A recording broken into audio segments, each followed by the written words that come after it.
Dans cette capsule vidéo, nous vous présentons la démarche à suivre pour déposer une ou plusieurs propositions de communication pour le colloque AIPU qui se déroulera en mai 2014 à Mons. Pour cela, plusieurs étapes sont nécessaires. À partir du site du colloque, dans le menu Colloque Soumission, vous trouverez le lien vous invitant vers la plateforme de gestion des communications, donc la plateforme EasyChair. Si vous êtes déjà inscrit sur la plateforme EasyChair, il suffit d'indiquer ces informations et ensuite de valider. Par contre, si vous êtes un nouvel utilisateur, quelques démarches supplémentaires sont requises, mais celles-ci ne prendront que quelques minutes. Cela commence en cliquant sur le premier lien fourni.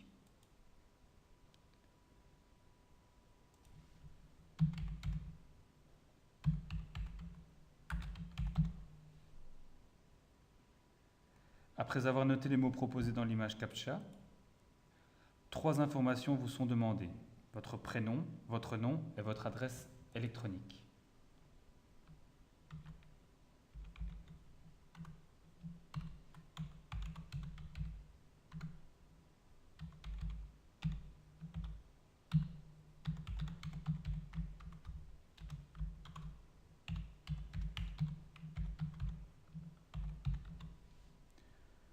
Le choix de cette adresse est important car toutes les informations parvenant de la plateforme EasyChair vous seront envoyées via cette adresse. Il est donc important qu'elle soit active et utilisée. Lorsque cette opération est réalisée, cliquez sur le bouton Continue.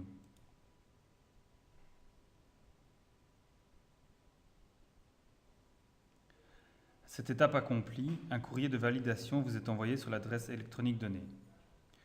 Pour information, il sera peut-être nécessaire au début de vérifier vos courriers indésirables car certains courriers provenant d'EasyChair ne s'affichent pas automatiquement dans la boîte de réception mais apparaissent dans les courriers indésirables. En cliquant sur le lien fourni dans le courrier, EasyChair vous renvoie vers la page de création de compte où plusieurs informations vous seront demandées. La première vous invite à créer un nom d'utilisateur. Celui-ci doit être en un mot et peut contenir certains symboles comme un point, un tiret ou encore un underscore.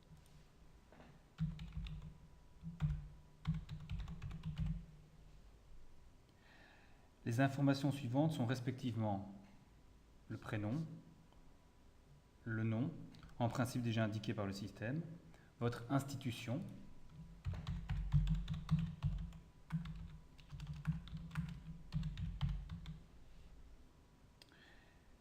éventuellement un lien vers une page internet si vous en possédez une, vos coordonnées téléphoniques en n'oubliant pas d'indiquer le préfixe national,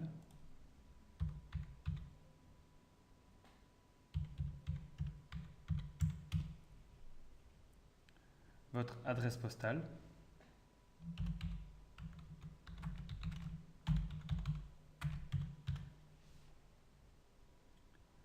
la ville, le code postal, l'État uniquement pour les personnes venant des États-Unis, votre pays référencé dans un menu déroulant et ensuite un mot de passe de votre choix avec la confirmation de celui-ci.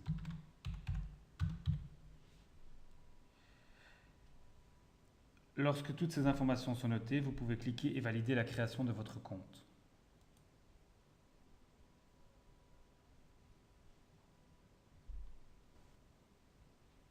Un message de confirmation apparaît à l'écran. Vous êtes désormais inscrit sur la plateforme EasyChair.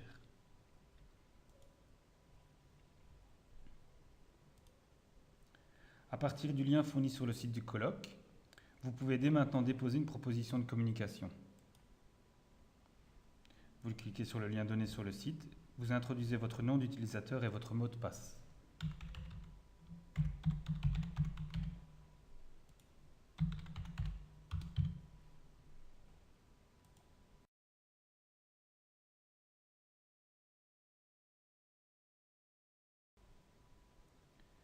Ceci fait, un message vous demandera éventuellement d'accepter les termes du service avant d'arriver sur votre page EasyChair.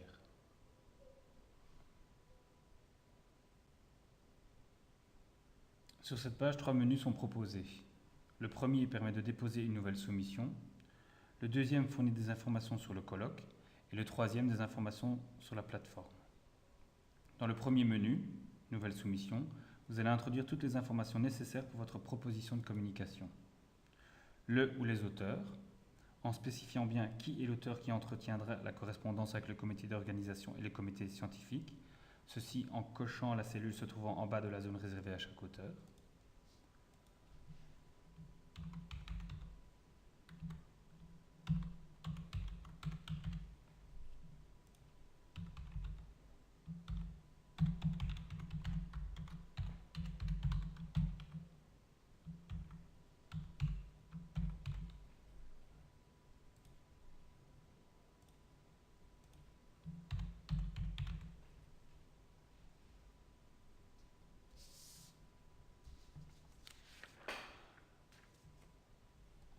Pour chaque auteur, donc, vous notez le prénom, le nom, l'adresse mail, le pays, l'organisation et éventuellement le site web.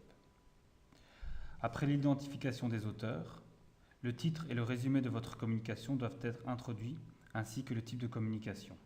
S'agit-il d'une communication thématique, individuelle, d'un symposium court, d'un symposium long, d'un atelier de travail ou de réflexion ou enfin d'un atelier doctorant et ou praticien novice.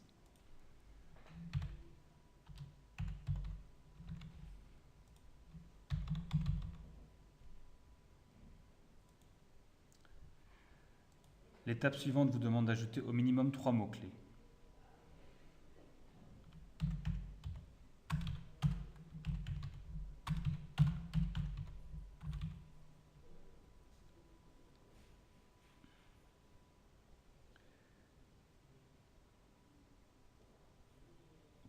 L'étape suivante, en dessous des mots-clés, vous demande de spécifier parmi les 4 thématiques du colloque celle dans laquelle s'inscrit votre soumission.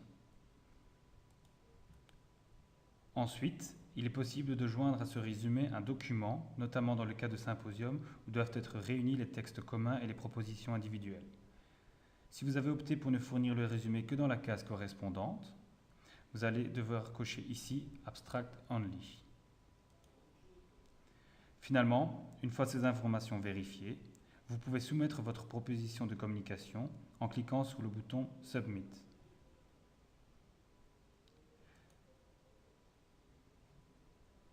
Un courrier de validation vous est simultanément envoyé à votre adresse électronique.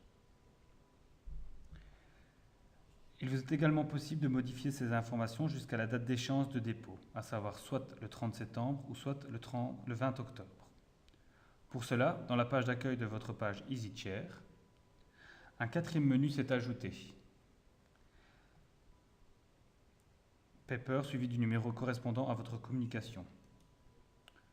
Dans ce menu, vous pouvez venir modifier vos données en cliquant soit sur Update Information pour les communications ou autres informations relatives à la communication, Information auteur pour les données relatives aux auteurs.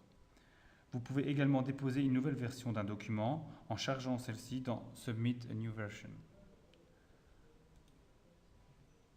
D'autres capsules seront prochainement mises en ligne, notamment afin d'expliquer la procédure pour obtenir l'évaluation de votre communication par le comité scientifique dès que les relectures seront clôturées.